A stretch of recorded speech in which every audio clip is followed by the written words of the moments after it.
Friends, ನಾವು PF ಗೆ ಮತ್ತು ಪೆನ್ಷನ್ ಗೆ ಅಪ್ಲೈ ಮಾಡುವಾಗ UAN ಪೋರ್ಟಲ್ ಅಲ್ಲಿ ಕೆಲವು ಡೀಟೇಲ್ಸ್ ಗಳನ್ನ ಚೆಕ್ ಮಾಡಿಬಿಟ್ಟು ಕರೆಕ್ಟ್ ಆಗಿದೆಯಾ ಅಂತ ವೆರಿಫೈ ಮಾಡ್ಕೊಂಡು ಅಪ್ಲೈ ಮಾಡಬೇಕಾಗುತ್ತೆ. ಯಾಕಂದ್ರೆ ನೀವು ಅಪ್ಲೈ ಮಾಡುವಾಗ ಏನಾದ್ರೂ ಸಣ್ಣ ತಪ್ಪಿದ್ರೂನು ಅವರು ಕ್ಲೈಮ್ ನ ರಿಜೆಕ್ಟ್ ಮಾಡ್ತಾರೆ. ನೀವು ಹೇಗೆ PF ಗೆ ಮತ್ತು ಪೆನ್ಷನ್ ಗೆ ಆನ್ಲೈನ್ ಅಲ್ಲಿ ಅಪ್ಲೈ ಮಾಡ್ಕೋಬಹುದು ಅಂತ ನಾನು ಈ ವಿಡಿಯೋದಲ್ಲಿ ನಿಮ್ಗೆ ಕ್ಲಿಯರ್ ಆಗಿ ಸ್ಟೆಪ್ ಬೈ ಸ್ಟೆಪ್ ಎಕ್ಸ್ಪ್ಲೈನ್ ಮಾಡ್ತೀನಿ. ಸೊ ಈ ವಿಡಿಯೋನ ಕಂಪ್ಲೀಟ್ ಆಗಿ ನೋಡಿ. ನಿಮ್ಮ ಮೊಬೈಲ್ ಅಲ್ಲಿ ಅಥವಾ ಲ್ಯಾಪ್ಟಾಪ್ ಅಲ್ಲಿ UAN ಲಾಗಿನ್ ಅಂತ ಸರ್ಚ್ ಮಾಡಿ. ಅಲ್ಲಿ ಬಂದಿರೋ ಫಸ್ಟ್ ಲಿಂಕ್ ನ ಕ್ಲಿಕ್ ಮಾಡಿ ಮತ್ತೆ ಓಕೆ ಅಂತ ಕ್ಲಿಕ್ ಮಾಡಿ. ನಿಮ್ಮ UAN ನಂಬರ್ನ ಎಂಟರ್ ಮಾಡಿ ಮತ್ತು ಪಾಸ್ವರ್ಡ್ನ ಎಂಟರ್ ಮಾಡಿ. ಸೈನ್ ಇನ್ ಮೇಲೆ ಕ್ಲಿಕ್ ಮಾಡಿ. ನಿಮ್ಮ ಮೊಬೈಲ್ ನಂಬರ್ಗೆ ಒಂದು OTP ಬರುತ್ತೆ. ಆ OTP ನಲ್ಲಿ ಎಂಟರ್ ಮಾಡಿ ಸಬ್ಮಿಟ್ ಮೇಲೆ ಕ್ಲಿಕ್ ಮಾಡಿ. ನೆಕ್ಸ್ಟ್ ಅಲ್ಲಿ ಮೇಲ್ಗಡೆ ವ್ಯೂ ಇದೆಯಲ್ಲ, ಅದರಲ್ಲಿ ಪ್ರೊಫೈಲ್ನ ಕ್ಲಿಕ್ ಮಾಡಿ. ನಿಮ್ಮ ಫೋಟೋ ಅಪ್ಲೋಡ್ ಮಾಡಿರಬೇಕು ಮತ್ತೆ ನಿಮ್ಮ ಪರ್ಸನಲ್ ಡೀಟೇಲ್ಸ್ನ ಚೆಕ್ ಮಾಡ್ಕೊಳ್ಳಿ. ಯಾವುದಾದ್ರೂ ಅಪ್ಡೇಟ್ ಆಗಿಲ್ಲ ಅಂದರೆ ಅಪ್ಡೇಟ್ ಮಾಡ್ಕೊಳ್ಳಿ. ಮತ್ತು ಏನಾದರೂ ರಾಂಗ್ ಇದ್ದರೆ ನೀವು ಅಲ್ಲಿ ಪೆನ್ಸಿಲ್ ಇದೆಯಲ್ಲ ಅದ್ರ ಮೇಲೆ ಕ್ಲಿಕ್ ಮಾಡಿಬಿಟ್ಟು ನೀವು ಚೇಂಜ್ ಮಾಡ್ಕೊಳ್ಳಿ. ನೆಕ್ಸ್ಟ್ ವ್ಯೂ ಅಲ್ಲಿ ಸರ್ವಿಸ್ ಹಿಸ್ಟರಿ ಕ್ಲಿಕ್ ಮಾಡಿ. ನೀವೇನಾದ್ರೂ ಕೆಲಸ ಬಿಟ್ಟು ಫೈನಲ್ PF ಗೆ ಅಪ್ಲೈ ಮಾಡ್ತಾ ಇದ್ರೆ ಇಲ್ಲಿ ಡೇಟ್ ಆಫ್ ಎಕ್ಸಿಟ್ ಅಂತಿದೆಯಲ್ಲ, ಇದು ನಿಮ್ಗೆ ಎಂಟರ್ ಆಗಿರ್ಬೇಕು. ಡೇಟ್ ಆಫ್ ಎಕ್ಸಿಟ್ ಎಂಟರ್ ಆಗಿಲ್ಲ ಅಂದ್ರೆ ನಾನು ಡಿಸ್ಕ್ರಿಪ್ಷನ್ ಅಲ್ಲಿ ನಿಮ್ಗೆ ವಿಡಿಯೋ ಲಿಂಕ್ ಕೊಟ್ಟಿರ್ತೀನಿ. ಆ ವಿಡಿಯೋ ನೋಡಿ ಡೇಟ್ ಆಫ್ ಎಕ್ಸಿಟ್ ನೀವು ಅಪ್ಡೇಟ್ ಮಾಡ್ಕೋಬಹುದು. ನೆಕ್ಸ್ಟ್ ಮೇನೇಜ್ ಅಲ್ಲಿ KYC ಮೇಲೆ ಕ್ಲಿಕ್ ಮಾಡಿ. ಇಲ್ಲಿ ನಿಮ್ಮ bank account, PAN card number, Aadhaar card ಇವೆಲ್ಲಾನು ಅಪ್ಡೇಟ್ ಆಗಿದೆಯಾ ಅಂತ ಚೆಕ್ ಮಾಡ್ಕೊಳ್ಳಿ. ಅಲ್ಲಿ ಸ್ಟೇಟಸ್ ಅಲ್ಲಿ ವೆರಿಫೈಡ್ ಅಪ್ರೂವ್ಡ್ ಅಂತಿದೆಯಲ್ಲ, ಅದು ಆಗಿದೆಯಾ ಇಲ್ಲ ಅಂತ ಚೆಕ್ ಮಾಡಿ. ನಿಮ್ಮ KYC ಯಾವ್ದಾದ್ರು ಆಗಿಲ್ಲ ಅಂದ್ರೆ ಬ್ಯಾಂಕು, ಪಾನ್ ಕಾರ್ಡು, ನೀವು ಅಲ್ಲಿ ಕ್ಲಿಕ್ ಮಾಡಿಬಿಟ್ಟು ನೀವು ಅಪ್ಡೇಟ್ ಮಾಡ್ಕೋಬಹುದು.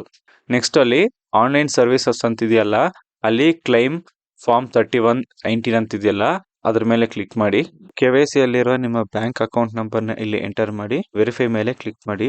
ನಿಮ್ಗೆ ಅಲ್ಲಿ ಪಾಪಪ್ ಬರುತ್ತೆ, ಅಲ್ಲಿ ಎಸ್ ಕ್ಲಿಕ್ ಮಾಡಿ. ಅದಾದ್ಮೇಲೆ ಸ್ಕ್ರೋಲ್ ಡೌನ್ ಮಾಡಿಬಿಟ್ಟು ಅಲ್ಲಿ ಪ್ರೊಸೀಡ್ ಟು ಆನ್ಲೈನ್ ಕ್ಲೈಮ್ ಅಂತಿದೆಯಲ್ಲ ಅದ್ರ ಮೇಲೆ ಕ್ಲಿಕ್ ಮಾಡಿ. Next I want to apply for ಅಂತಿದೆಯಲ್ಲ, ಅಲ್ಲಿ ಡ್ರಾಪ್ ಡೌನ್ ನೀವು ಕ್ಲಿಕ್ ಮಾಡಿದ್ರೆ ಇಲ್ಲಿ ನಿಮಗೆ 4 ಆಪ್ಷನ್ ಬರುತ್ತೆ. ಮೊದಲನೇದು ಓನ್ಲಿ PF ವಿತ್ಡ್ರಾವಲ್ ಫಾರ್ಮ್ 19. ಇದು ನೀವು ಕೆಲಸ ಬಿಟ್ಟು 60 ದಿನ ಆದ್ಮೇಲೆ ಇದನ್ನ ಅಪ್ಲೈ ಮಾಡ್ಕೋಬೇಕು. ಸೆಕೆಂಡ್ ಬಂದು ಪೆನ್ಷನ್, ಇದು ಕೂಡ ನೀವು ಕೆಲಸ ಬಿಟ್ಟು 60 ದಿನ ಆದ್ಮೇಲೆ ಅಪ್ಲೈ ಮಾಡ್ಕೋಬೇಕು. ಮೂರನೇದು ಸ್ಕೀಮ್ ಸರ್ಟಿಫಿಕೇಟ್ ಫಾರ್ಮ್ 10C, ಇದು ಬೇಕಾಗಿಲ್ಲ. 58 ವರ್ಷ ಆದ್ಮೇಲೆ ನಮಗೆ ಪೆನ್ಷನ್ಗೆ ಅಪ್ಲೈ ಮಾಡ್ಕೊಳ್ಳಕ್ಕೆ ಇದು. ನಾಲ್ಕನೇದು PF ಅಡ್ವಾನ್ಸ್ ಫಾರ್ಮ್ 31. ಇದು ನೀವು ಕೆಲಸ ಮಾಡುತ್ತಿರುವಾಗಲೇ ನಿಮ್ಗೆ ಏನಾದರೂ PF ಬೇಕಂದ್ರು ಅಥವಾ ನೀವು ಕೆಲಸ ಬಿಟ್ಟು 60 ದಿನ ಆಗಿಲ್ಲ ಅಂದ್ರೆ ಮುಂಚೆನೆ ನಿಮ್ಗೆ PF ಅಮೌಂಟ್ ಬೇಕು ಅಂದ್ರೆ ಈ PF ಅಡ್ವಾನ್ಸ್ ಫಾರ್ಮ್ 31 ಅಪ್ಲೈ ಮಾಡ್ಕೊಂಡು ನೀವು ಸ್ವಲ್ಪ ಅಮೌಂಟ್ ನ ತಗೋಬಹುದು. ಫಸ್ಟ್ ಆಪ್ಷನ್ ಸೆಲೆಕ್ಟ್ ಮಾಡಿ, ಓನ್ಲಿ PF ವಿತ್ಡ್ರಾವಲ್ ಫಾರ್ಮ್ 19 ಅಂತ. Next upload a form 15G. ಇದು ಯಾವಾಗ ಅಪ್ಲೈ ಮಾಡಬೇಕು ಅಂದ್ರೆ ನಿಮ್ಮ ಟೋಟಲ್ PF ಅಮೌಂಟ್ 50,000ಕ್ಕಿಂತ ಜಾಸ್ತಿ ಇದ್ದು ಮತ್ತು ನಿಮ್ಮ ಟೋಟಲ್ ಸರ್ವಿಸು 5 ವರ್ಷಕ್ಕಿಂತ ಕಡಿಮೆ ಇದ್ರೆ ನೀವು ಈ 15G ಫಾರ್ಮ್ ನ ಅಪ್ಲೋಡ್ ಮಾಡಬೇಕಾಗುತ್ತೆ. ಇಲ್ಲ ಅಂದ್ರೆ ಇದು ಅಪ್ಲೋಡ್ ಮಾಡುವ ಅವಶ್ಯಕತೆ ಇಲ್ಲ. ಈ 15G ಫಾರ್ಮ್ ನ ಹೇಗೆ ಫಿಲ್ ಮಾಡಬೇಕು ಮತ್ತು ಹೇಗೆ ಅಪ್ಲೋಡ್ ಮಾಡಬೇಕು ಅಂತ ನಾನು ಡಿಸ್ಕ್ರಿಪ್ಷನ್ ಅಲ್ಲಿ ವಿಡಿಯೋದ ಲಿಂಕ್ ಕೊಟ್ಟಿರ್ತೀನಿ. ಆ ವಿಡಿಯೋ ನೋಡ್ಕೊಂಡು ನೀವು ಅಪ್ಲೋಡ್ ಮಾಡ್ಕೋಬಹುದು. ಅದಾದ್ಮೇಲೆ ಎಂಪ್ಲಾಯಿ ಅಡ್ರೆಸ್, ಇಲ್ಲಿ ನಿಮ್ಮ ಆಧಾರ್ ಕಾರ್ಡ್ ಅಲ್ಲಿರುವ ಅಡ್ರೆಸ್ ನಲ್ಲಿ ಎಂಟರ್ ಮಾಡಿ. ನೆಕ್ಸ್ಟ್ ಅಲ್ಲಿ ಗೆಟ್ ಮೊಬೈಲ್ OTP ಅಂತಿದೆಯಲ್ಲ ಅದ್ರ ಮೇಲೆ ಕ್ಲಿಕ್ ಮಾಡಿ. ನಿಮ್ಮ ಮೊಬೈಲ್ ನಂಬರ್ಗೆ ಒಂದು OTP ಬಂದಿರುತ್ತೆ, ಆ OTP ನಲ್ಲಿ ಎಂಟರ್ ಮಾಡಿ.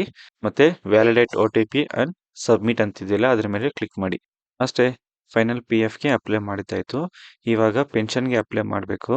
ಅದಕ್ಕೆ ಆನ್ಲೈನ್ ಸರ್ವಿಸ್ ಅಲ್ಲಿ ಕ್ಲೈಮ್ ಫಾರ್ಮ್ 3119 ಅಂತಿದೆಯಲ್ಲ, ಆ ಫಸ್ಟ್ ಆಪ್ಷನ್ ನ ಕ್ಲಿಕ್ ಮಾಡಿ. KYC ಅಲ್ಲಿರೋ ನಿಮ್ಮ ಬ್ಯಾಂಕ್ ಅಕೌಂಟ್ ನಂಬರ್ನ ಇಲ್ಲಿ ಎಂಟರ್ ಮಾಡಿ. ವೆರಿಫೈ ಮೇಲೆ ಕ್ಲಿಕ್ ಮಾಡಿ.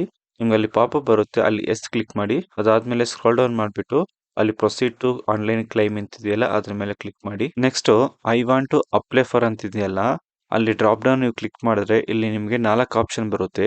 ಆಪ್ಷನ್ ಸೆಲೆಕ್ಟ್ ಮಾಡಿ, only pension withdrawal form 10C ಅಂತ. ಮತ್ತೆ ಎಂಪ್ಲಾಯಿ ಅಡ್ರೆಸ್, ಆಧಾರ್ ಕಾರ್ಡ್ ಅಲ್ಲಿರೋ ಅಡ್ರೆಸ್ ನಲ್ಲಿ ಎಂಟರ್ ಮಾಡಿ. ಅದಾದ್ಮೇಲೆ ಗೆಟ್ ಮೊಬೈಲ್ OTP ಇದೆಯಲ್ಲ ಅದ್ರ ಮೇಲೆ ಕ್ಲಿಕ್ ಮಾಡಿ. ನಿಮ್ಮ ಮೊಬೈಲ್ ನಂಬರ್ಗೆ OTP ಬಂದಿರುತ್ತೆ, ಆ OTP ನಲ್ಲಿ ಎಂಟರ್ ಮಾಡಿ. ವ್ಯಾಲಿಡೇಟ್ OTP ಅಂಡ್ ಸಬ್ಮಿಟ್ ಅಂತಿದೆಯಲ್ಲ ಅದ್ರ ಮೇಲೆ ಕ್ಲಿಕ್ ಮಾಡಿ. ಅಷ್ಟೇ, ನಿಮ್ಮ ಪೆನ್ಷನ್ ವಿತ್ಡ್ರಾವಲ್ ಕೂಡ ಸಬ್ಮಿಟ್ ಆಯ್ತು. ನೀವು ಆನ್ಲೈನ್ ಸರ್ವಿಸ್ ಅಲ್ಲಿ ಹೋಗ್ಬಿಟ್ಟು ಟ್ರ್ಯಾಕ್ ಕ್ಲೈಮ್ ಅಂತಿದೆಯಲ್ಲ ಅದ್ರ ಮೇಲೆ ಕ್ಲಿಕ್ ಮಾಡಿಬಿಟ್ಟು ನೀವು ಕ್ಲೈಮ್ ನ ಚೆಕ್ ಮಾಡ್ಕೋಬಹುದು. ನೀವೇನಾದ್ರೂ PF ಮತ್ತು ಪೆನ್ಷನ್ಗೆ ಅಪ್ಲೈ ಮಾಡಿದ್ರೆ ನಿಮ್ಗೆ ಮ್ಯಾಕ್ಸಿಮಮ್ 20 ವರ್ಕಿಂಗ್ ಡೇಸ್ ಅಲ್ಲಿ ನಿಮ್ಮ ಅಮೌಂಟ್ ನಿಮ್ಮ ಬ್ಯಾಂಕ್ ಅಕೌಂಟ್ಗೆ ಬಂದ್ಬಿಡುತ್ತೆ. ಇದರಲ್ಲಿ ಏನಾದ್ರೂ ನಿಮ್ಗೆ ಡೌಟ್ಸ್ ಇದ್ರೆ ನೀವು ಕಮೆಂಟ್ ಮಾಡಬಹುದು, ನಾನು ನಿಮ್ಗೆ ಪಕ್ಕ ಸಹಾಯ ಮಾಡ್ತೀನಿ. ಈ ವಿಡಿಯೋ ನಿಮ್ಗೆ ಯೂಸ್ಫುಲ್ ಆಗಿದ್ರೆ ಲೈಕ್ ಮಾಡಿ ಮತ್ತು ಬೇರೆಯವ್ರಿಗೂ ಶೇರ್ ಮಾಡಿ ಮತ್ತು ನಮ್ಮ ಚಾನಲ್ಗೆ ಸಬ್ಸ್ಕ್ರೈಬ್ ಮಾಡ್ಕೊಳ್ಳಿ. ಮತ್ತೆ ಸಿಗೋಣ, ಬಾಯ್.